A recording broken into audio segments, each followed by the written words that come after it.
আচ্ছা, তোমাদের মধ্যে অনেক স্টুডেন্ট এমন আছে না যারা অনেক বেশি লেখাপড়া করে কিন্তু যখন রেজাল্ট দেয় দেখা যায় যে তাদের রেজাল্ট খুবই খারাপ হয়। কিন্তু এমন অনেক স্টুডেন্ট আছে যারা কম লেখাপড়া করে কিন্তু রেজাল্ট তাদের অনেক ভালো হয়।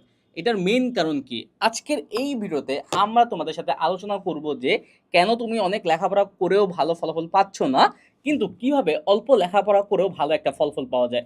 ফার্স্ট অফ অল, তোমার লেখাপড়া বেশি করে ভালো ফলাফল না হওয়ার মেইন যে রিজনটা থাকে সেটা হচ্ছে কনসেপ্ট ক্লিয়ার না থাকা। মানবিকের শিক্ষার্থীরা তোমরা কি করো?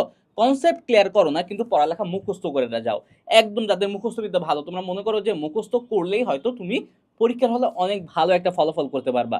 কিন্তু পরীক্ষার হলে যখন সৃজনশীল আসে দেখা যায় যে তোমার অ্যান্সারটা টু দা পয়েন্ট হয় না, এর ফলে অটোমেটিক তোমার রেজাল্টটা খারাপ হয়ে যায়। সেকেন্ড যেই কারণ হচ্ছে তোমার পরীক্ষার রেজাল্ট খারাপ হয় সেটা হচ্ছে রিভিশনের অভাব। তোমরা শুরুতে অনেক বেশি কনফিডেন্ট হয়ে যাও, ওভার কনফিডেন্ট যেটাকে বলে, কিন্তু পরীক্ষার আগে তোমার রিভিশন দাও না। তুমি পারো, তুমি অনেক পড়ছো, অনেক বেশি পড়তে গিয়ে তুমি পরীক্ষার আগে তুমি রিভিশন দেওয়ার সময়টাই পেলে না।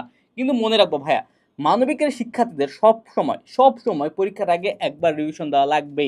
এখন তোমাদের কথা থাকতে পারে, ভাইয়া পরীক্ষায় তো অনেক বড় সিলেবাস, এটা পরীক্ষার আগে কিভাবে রিভিশন দিব?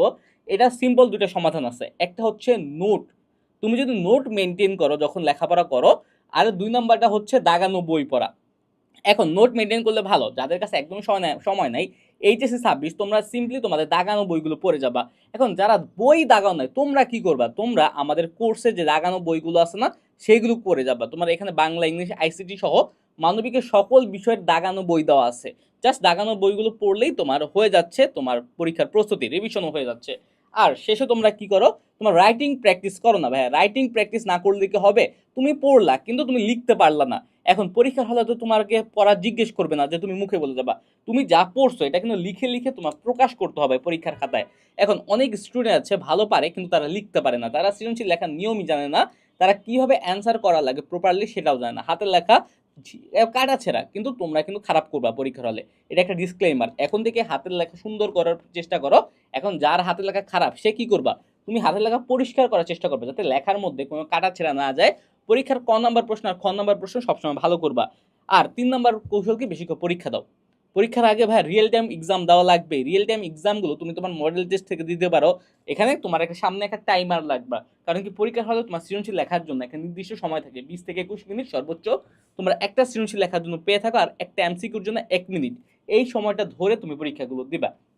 আর যারা আমাদের কোর্সে আসো তোমাদের কিন্তু 120টারও বেশি এক্সাম দেওয়ার ব্যবস্থা আমাদের কোর্সের মধ্যে করা হয়েছে। রিয়েল টাইম এক্সাম এগুলো, ওই এক্সামগুলো দিলে আশা করা যায় যে তোমার প্রস্তুতি অনেকটাই সহজ হয়ে যাবে। এর ফলে কম পড়লেও তুমি পরীক্ষা অনেক ভালো করতে পারবা। এভাবে প্রস্তুতি নাও, আশা করা যায় যে পরীক্ষা তোমার খুব ভালো হবে। পরীক্ষার রেজাল্ট নিয়ে তুমি আর নিরাশ হবে না। ওকে ভাই, আর যদি কোনো সমস্যা থাকে আমাদের জানাও। আজকে ভিডিওটা এই পর্যন্তই, আবার দেখা হবে। সুস্থ থাকো, ভালো থাকো, আসসালামু আলাইকুম।